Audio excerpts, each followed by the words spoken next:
ചരിത്രപ്രസിദ്ധമായ ആറ്റുകാൽ പൊങ്കാല മഹോത്സവം ഫെബ്രുവരി 17 മുതൽ 26 വരെ നടക്കും. 25-നാണ് ഈ വർഷത്തെ പൊങ്കാല. ഭക്തജനത്തിരക്ക് കണക്കിലെടുത്ത് വിപുലമായ സജ്ജീകരണങ്ങളാണ് ഇക്കുറിയും ഒരുക്കിയതെന്ന് ആറ്റുകാൽ ട്രസ്റ്റ് ഭാരവാഹികൾ അറിയിച്ചു. ഈ വർഷത്തെ ആറ്റുകാൽ അംബ പുരസ്കാരം സാഹിത്യകാരൻ ഡോക്ടർ ജോർജ് ഓണക്കൂറിന് സമ്മാനിക്കും. ഫെബ്രുവരി 17 രാവിലെ 8 തോറ്റംപാട്ടുകാർ ചിലപ്പതികാരത്തിലെ കണ്ണകിയുടെ കഥ പാടി കാപ്പുകെട്ടി ദേവിയെ കുടിയിരുത്തുന്നതോടെ ഈ വർഷത്തെ ആറ്റുകാൽ പൊങ്കാല മഹോത്സവത്തിന് തുടക്കമാകും. വൈകിട്ട് 6 മണിക്ക് കലാപരിപാടികളുടെ ഉദ്ഘാടനം ചലച്ചിത്രതാരം അനുശ്രീ നിർവഹിക്കും. സാഹിത്യകാരൻ ഡോക്ടർ ജോർജ് ഓണക്കൂറിന് ക്ഷേത്രം ട്രസ്റ്റ് ആറ്റുകാൽ അംബ പുരസ്കാരം നൽകി ആദരിക്കും. ഫെബ്രുവരി 25 ഞായറാഴ്ചയാണ് ചരിത്രപ്രസിദ്ധമായ ആറ്റുകാൽ പൊങ്കാല. രാവിലെ 10:30 പണ്ടാരടുപ്പിൽ തീ പകരും. ഉച്ചയ്ക്ക് 2:30 പൊങ്കാല നിവേദ്യം.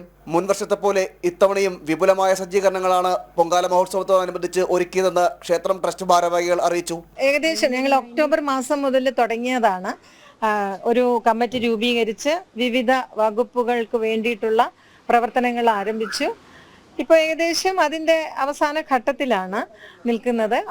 അതുപോലെ തന്നെയാണ് ഗവൺമെൻറ്റിൻ്റെ ഭാഗത്തു നിന്നുള്ള അവലോകനങ്ങളും.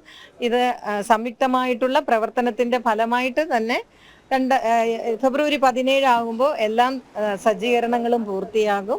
ഉത്സവത്തിന്റെ 3-ാം ദിവസം കുത്തിയോട്ട വ്രതം ആരംഭിക്കും. 10-നും 12-നും ഇടയിൽ പ്രായമായ 606 ബാലന്മാരാണ് ഇത്തവണ വ്രതമനുഷ്ഠിക്കുന്നത്. കൂടാതെ ഉത്സവം തുടങ്ങുന്ന ദിവസം മുതൽ സമാപന ദിവസം വരെ പോലീസും അഗ്നിശമന സേനാ വിഭാഗവും സുരക്ഷയൊരുക്കും. ഫെബ്രുവരി 26 ദേവിയുടെ കാപ്പഴിക്കൽ ചടങ്ങോടെ ഈ വർഷത്തെ പൊങ്കാല മഹോത്സവത്തിന് സമാപനമാകും. ജനം, തിരുവനന്തപുരം.